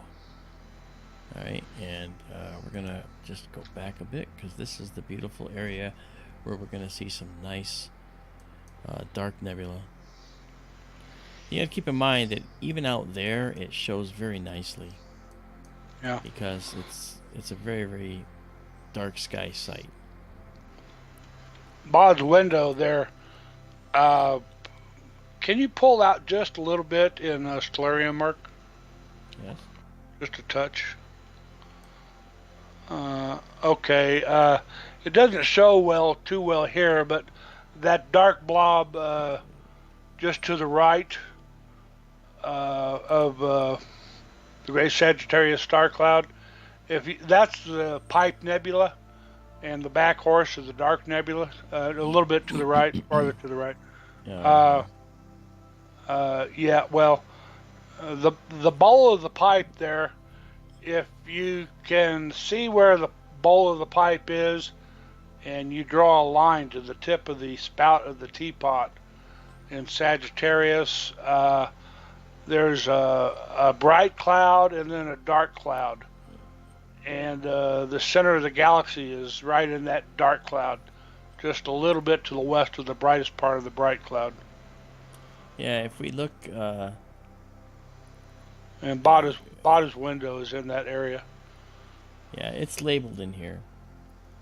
But yes, one of the things I wanted to show you is I want to line up on this. And now we come back here. This is some of the dark nebulae right in this region. So what we're going to do is we're going to take a 30-second exposure of this. Right? And just go to town and see what this looks like. And this is for Cosmic Ray by request. And that's the Trifid, clear it, away it goes.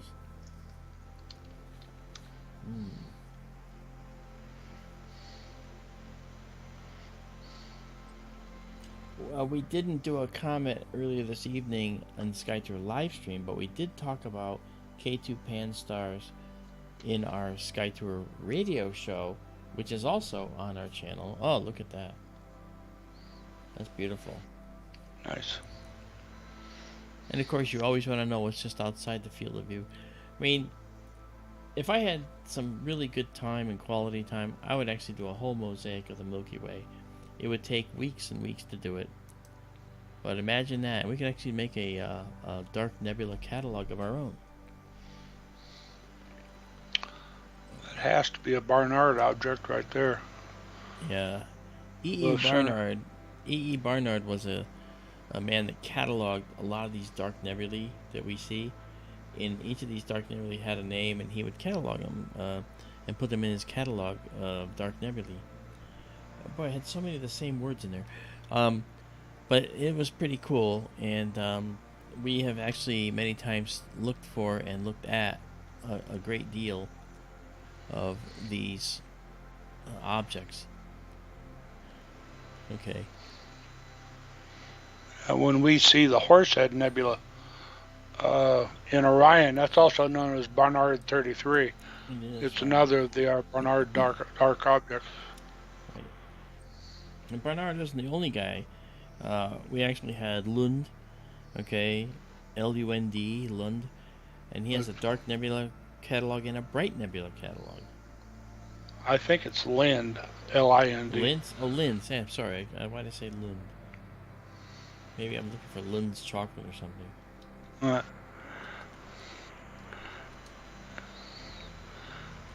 But that is the great Sagittarius star cloud, is it not? I mean, yes. what we're seeing is millions upon millions of stars right there. Yeah. And you're looking toward the center of the galaxy, roughly. Yeah. See, the window. People think that Baades' window was like the dark area. No, that's not it. that's actually a concentration of dark dust. Baades window is going to be in one of the brightest areas. Yes. Because that's going to be looking through the least amount of dust. Yes. So it's counterintuitive. Okay, let me all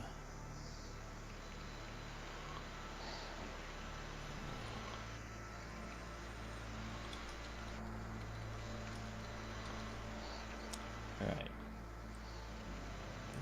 me throw that out there. Whoops, I spelled Sagittarius wrong.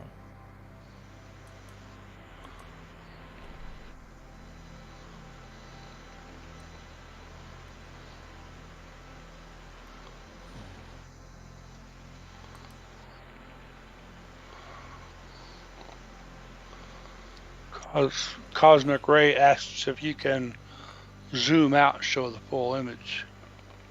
Yeah. Thank you for mentioning that. I was actually zoomed in a bit. All right, so this is actually that is the image. This, if I zoom out, there it is. That's the full sensor. That's still 4 full moons across and 3 full moons tall. Okay. Yeah. Sorry about that.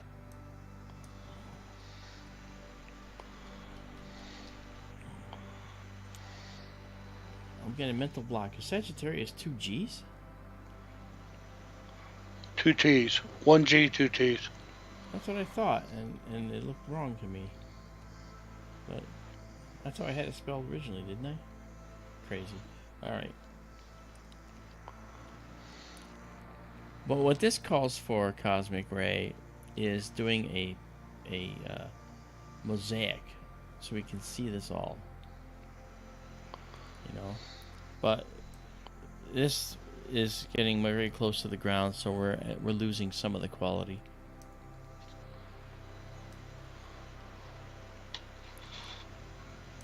What else are we going to look at? What else do we have on the list to see? Did anybody have other things? Can we look for Vesta? Oh, Vesta. There we go. That's right. Yeah. Let's find out. Let's find out if this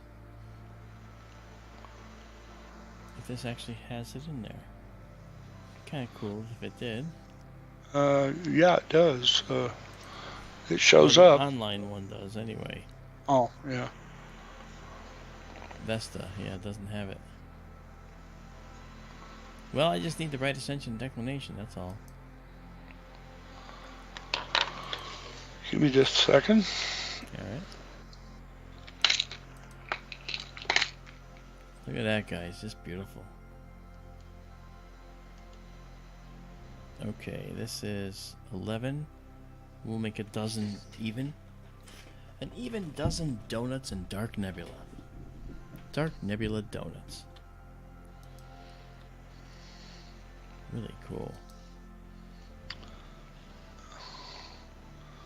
And Vesta is at opposition.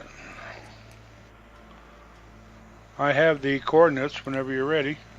Okay. Alright.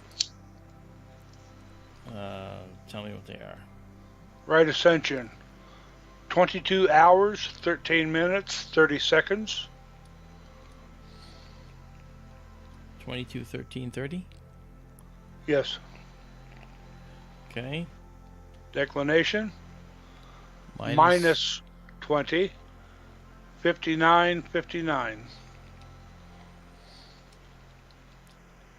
That changes by the second. Not quite, but... Alright, so this is Sagittarius star cloud. We're going to call it the Sag star cloud. This one was for Cosmic Ray. And we'll save it. And then save it exactly as seen.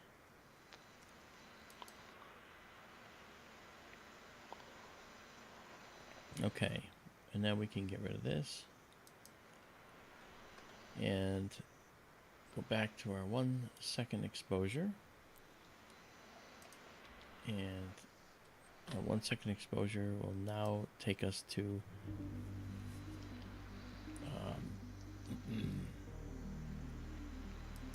do it this way.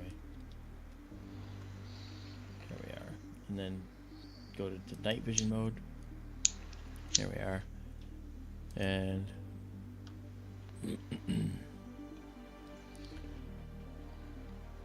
all right. Let's go see. We want to go to 22.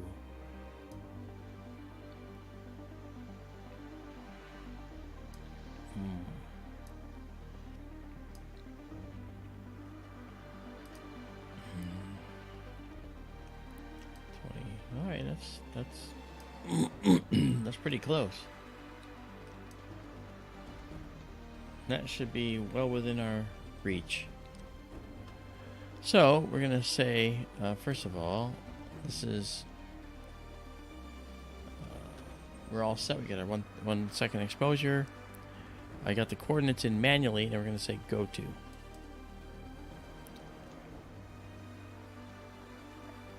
And it's going to search for a waypoint star near the object we're going to. Look at the telescope is moving over our head there. And we're going to get rid of the Sagittarius star cloud. That's not what we're doing now. That looks like the star we're going to use right there. Which star is that?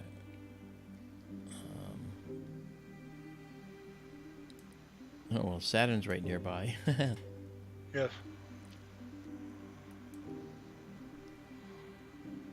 Well, we can try and look at Saturn again. Maybe not Well, there's Vesta right unsurprisingly, there. since Saturn just went through opposition, and now Vesta is at opposition, and Yeah. I dare say, Oh, we got the building in the way still. should be south-southeast. And it's definitely south-southeast. You look where the Sure, it's The not more telescope is- east-southeast? it's right there. And I think that's it. But we're gonna have to wait for it to come up. It's a slightly different color, it looks like. Yeah. Okay, well, sorry. Oh, no, it's I fine. guess, no, it is just 11 here. Yeah, let me 10 there. let's see. Let's see if we can go to Saturn. And that may or may not work, but we'll try it. Actually, you know what? I'm not going to take a risk of anything going haywire with that. I'm going to move a little faster here and head to the west a little bit.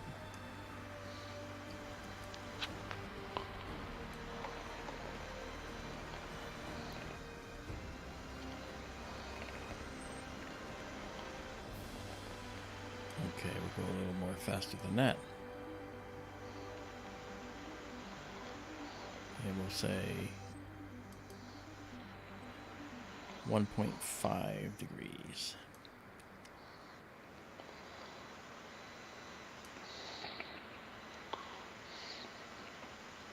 And of course, the helix is right there as well.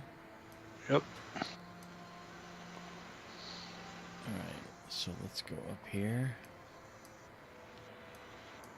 Since it's so close, we don't have to do anything but just go over to it. Alright. So we're gonna be close for sure. And it's kind of close. Alright, so let's go to the west a little bit. Now you say, ah, it's really bright. It is. But what we're going to do is we're going to reduce the brightness and see what we can get. So we're going to just move a little to the east. And don't forget, we're in night vision mode, so it's really bright.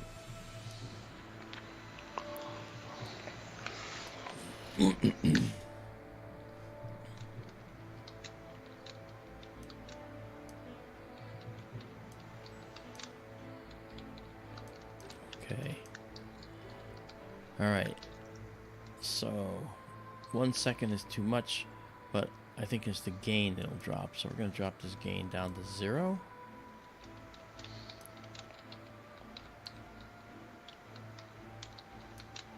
Okay, so 0 gain.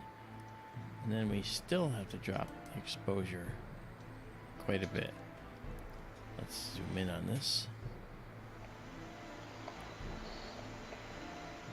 As you can see, this telescope is not the best for doing this kind of work, and we need to focus as well.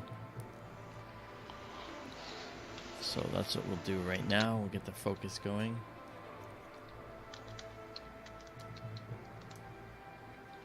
All right, let's bring up our gain.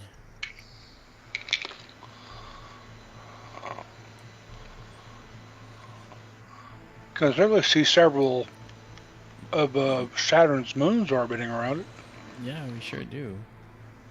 Mark, Okay. I may have got confused in a comment I left in chat. Base asked, all that out there in space, there has to be more planets like Earth. That's just got to be. We can't be the only one, can we? And I mentioned super Earths. You talked before about exoplanets that are supposedly more hospitable to life even than Earth is. Are they called super Earths, or am I mixing them up with something else? Yeah, the term is super habitable. Oh. So yeah, and they could be a super Earth potentially, but we'd have to learn how to walk all over again. You know. When they say super Earth, do they mean bigger? Yeah, they mean a planet that may be rocky, but not necessarily habitable. Okay. Super Earth is sort of a catch-all term, and that's the problem, you know. What was the term they used for? Because I've heard you talk about them before, that are planets supposedly even more habitable than Earth is, Yeah, conducive to life. Yeah, that term is super habitable. Oh, okay. That's the super habitable term. Sorry, Baades. Sorry, everybody. My bad. It's getting late. I'm tired. Okay, started a focus run here. And we're trying to build a curve.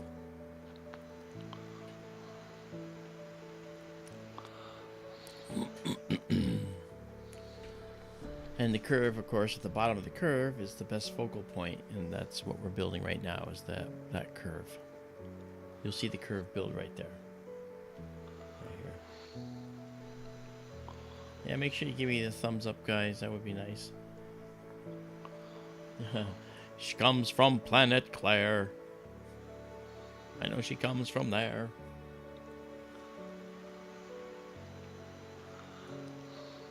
Each of those yellow squares represents a star that's being used for grabbing information to be able to figure out the size of its image and to minimize the size of its image to actually make it a properly focused star image. You can see now the curve is coming down here, okay, and it's gonna start going up on the other side, and at the bottom of that curve you'll see another line show up that says best focal point or something along those lines.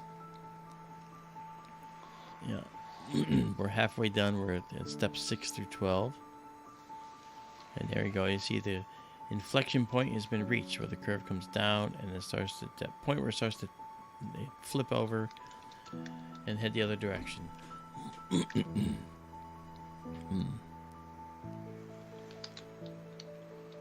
And now it's heading back up. And then what it'll do is it'll draw a line of best fit through this curve, and then it'll calculate the central point of best focus, and you'll put a line there, and then we're going to tell it to go to best focus, and it's going to run right to that spot. There it is. All that just happened. Okay.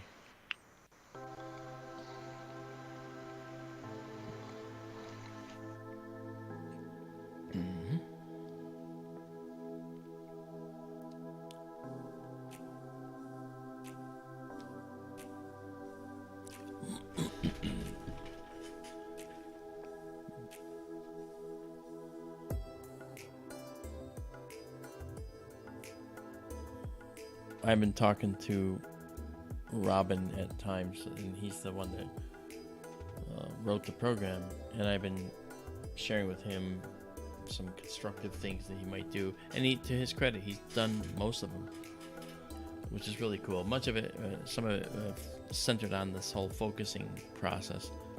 Okay, it's focused, it's completed, so now we just say best focus. So the focuser is going to slide all the way back to this side, then come back down to here. There it goes, and then it comes back, and there we are. Now we're at perfect focus. All right, here we go. And you see that right there. So now we're done with the focus routine. We can it and say we're done. Thank you very much. Okay. You mean Robin in chat or another Robin? No, not this Robin here. Robin on Cloudy Nights. Oh. Yeah, not Robin in this chat. I haven't seen Robin saying anything lately. I think maybe she fell asleep. Okay. So let's get out of this. Let's drop the gain again. And then this is 4 seconds. I want less than that by far. Alright, so let's go down to just some milliseconds here. 500 milliseconds. Let's see how that looks. As you can see, this is a very sensitive camera. Alright. Okay, obviously we got to go even less. Let's do 75. Here we go. There's Saturn. And yes, it doesn't look as good in this telescope as it does in others because we have a gigantic field of view. And so the fact though that we can see the dark spots between the ring, the dark areas in the rings, is good. It shows us that we actually have a heck of a system to be able to do that. So that's not bad. For what we can do with this telescope, it's not bad. Yeah. I've had some of the strongest reactions of people looking through my telescopes when they see Saturn for the first time. People have accused me of having a picture cut out and stuck in the front of the telescope. Yeah. And of course, you immediately said, why, don't you even understand focal distances and so forth to know that that couldn't possibly work? No. Yeah, It's more like they'd go, no way, and I'd say way, and they'd go, no way. A girl named Teresa said that one night. Wow. You see that there, folks? Those are moons going around Saturn. Yeah, right there. This is Titan right here. Titan actually will appear orange because it has a very orange atmosphere. So we can really pick out Titan. It's also the brightest. I'm not sure which moons these are, but they're definitely appear to be moons. Okay, I'm going to put the gain back up. Leave that alone. The gain back up here. And we're going to rapidly get blown out here with this. Okay, there's 300 gain again. That's 350. I don't want 350. Let's just go down 50. There we go. 300. Okay. Now we'll back out. Sorry about Vesta. Yeah, it's okay. It was close. Too early, I guess. Yeah, a little too early. All right, but since we're in the neighborhood, why don't we do our last object for the night, which is the helix. Might as well. That's even farther east than Vesta is. Will you be able to catch it? Let me check that.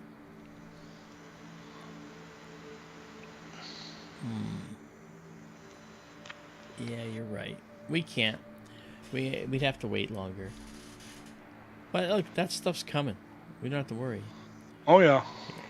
And this here, this is the Saturn Nebula, which actually is interesting, but again, it's small. So in our telescope, it looks like a tiny little Saturn. You thought this Saturn was small, it's even smaller. Yeah. All right. Well, we have looked at M2. Why don't we do that? Sure. Yeah. So Messier 2 is a globular cluster. Globular clusters are what are called halo objects. They orbit the galaxy. And as they orbit the galaxy, sometimes some will stay on the outside of the galaxy, some will actually plunge through the disk and come back up through the disk. And they never hit anything, but the gravitational interactions can possibly cause them to lose stars, maybe gain stars, possibly. So they might sift some off as they go through and drag some along as they go back through, possibly giving rise to stars that move very quickly out of the galaxy. My thesis in astronomy was studying B-type stars, not O, B, A, F, G, K, M, those the letter grade, but the B-type stars, but high-speed B stars that are actually speeding out of the galaxy. And I found a bunch of them. So I thought that was really cool. That was fun.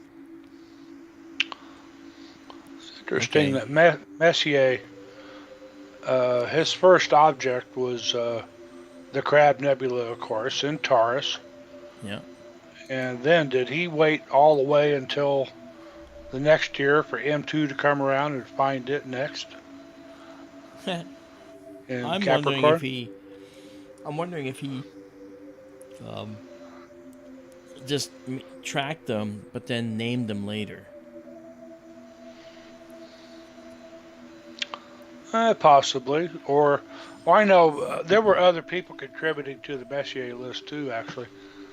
Pierre Machine and Herschel, I think, both did, and several other astronomers. I'm going to do 15 seconds here. This is not something that requires a long integration time. There's our beautiful galaxy. That's up there on the server now. So this will come through, and we'll see it, we'll process it, and let a few of them come back and pick off. There we are. Boom, look at that. All right. I think, let me check the stars, make sure we're good here. Yeah, look at that. That's really pretty. Very concentrated. Yeah. Now, because the sensor on this camera has such a high dynamic range, I can slide this down and see all the stars in the center of the cluster. Maybe. Yeah. Some are really concentrated in the middle. I do have to get them down even more. Yeah. I'd have to pull it down even more, but I can't. It doesn't look like I can pull it down more.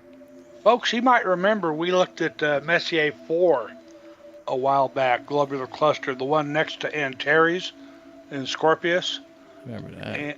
And that was the closest globular cluster to Earth.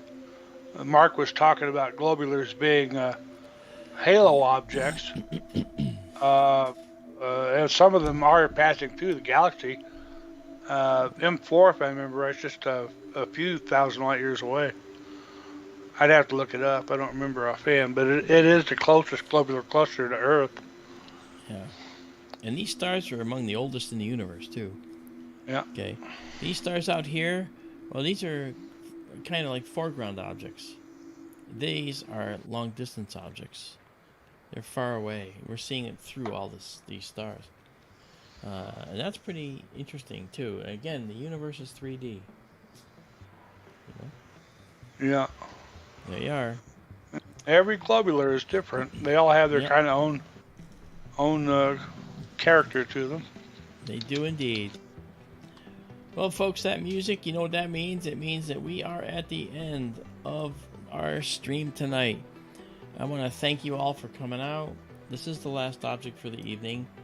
All right, it is Messier 2. and we will save it for you, I'm sure.